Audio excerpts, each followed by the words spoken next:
24012 dari Fakultas Kesehatan Masyarakat, jurusan Kesehatan Masyarakat. Di sini saya akan mewawancarai salah satu masyarakat mengenai anemia pada remaja. Baik, di sini saya akan mewawancarai salah satu warga sekitar mengenai apa sih itu anemia. Sebelumnya saya persilakan untuk kakak untuk memperkenalkan diri. Perkenalkan, nama saya Nadia, umur saya 22 tahun. Baik, sebelumnya apakah kakak Nadia mengetahui apa itu anemia? Tahu, Kalau boleh tahu apa? anemia itu kayak kekurangan darah, Ya, pusing. ya. Jadi saya jelaskan lebih rinci apa itu anemia. Anemia itu kekurangan sel darah merah atau hemoglobin yang menyebabkan tubuh tak kekurangan oksigen. Nah, sebelumnya itu apa sih itu hemoglobin? Hemoglobin itu protein dalam sel darah merah yang berfungsi membawa oksigen ke dalam tubuh tak. Jadi kalau kurang sel darah merah tak, itu bisa membuat kita kayak lelah. Itu seperti yang kakak bilang tadi. Baik, sebelumnya apakah kakak Nadia mengetahui apa penyebabnya anemia? Untuk ketahui kayak begadang, Ya. sama pas menstruasi. Ya, betul sekali. Jadi penyebabnya anemia itu salah satunya menstruasi. Yang kedua itu diet yang tidak seimbang. Yang ketiga itu kurangnya asupan zat besi, dan yang terakhir itu kurangnya asupan vitamin B12 dengan asam folat.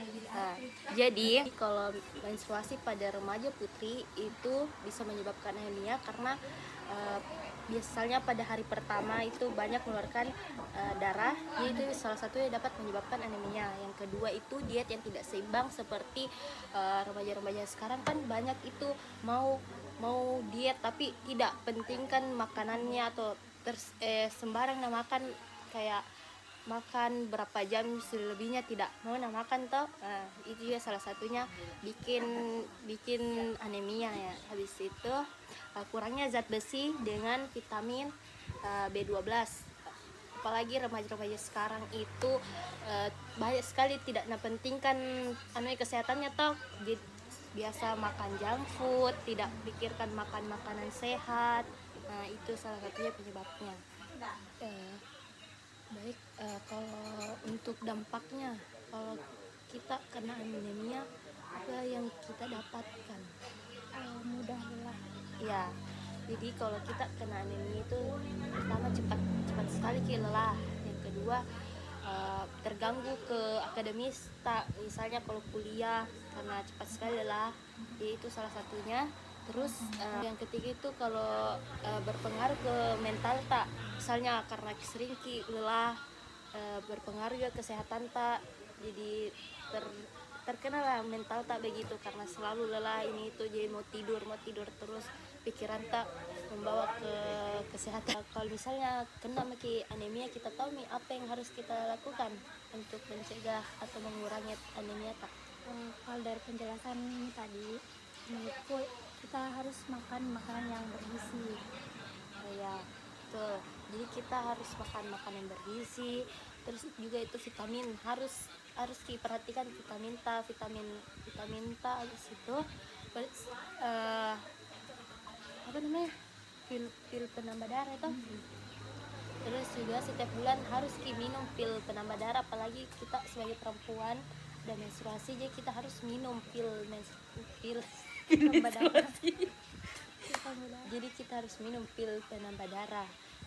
Terus juga kita harus perhatikan makan tak, seperti jangan terlalu sering makan junk food, makan kacang-kacangan, makan buah yang kayak apel, jeruk yang ada vitamin B12-nya. Dan juga kalau misalnya mau diet, harus diperhatikan itu diet tidak boleh diet sembarangan. Kayak kalau misalnya mau diet misalnya 14 jam itu tidak makan, selebihnya makan.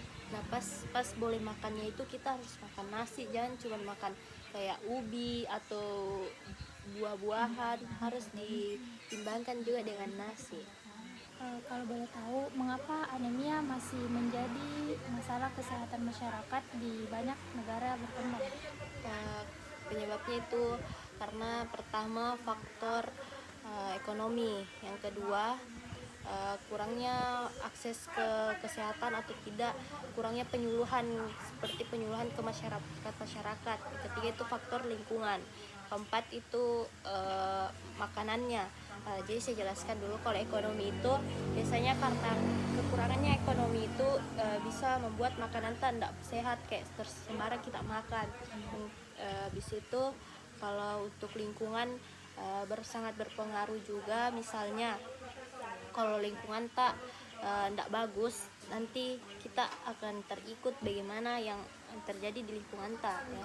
Akses kesehatan itu misalnya seperti banyak di desa-desa yang tidak pernah dikunjungi oleh orang-orang, kayak seperti kayak orang kurang mampu, yang tidak berpendidikan, yang tidak mengetahui akses untuk ke kesehatan itu, mereka memakai kayak dukun-dukun di sekitar gitu. Iya, baik, terima kasih. Kayak terima kasih begitu kan ya. Oh baik, terima kasih penjelasannya. Oh, ya. Mungkin itu saja yang bisa saya tanyakan sama Kak Nadia. Kurang dan lebihnya mohon dimaafkan.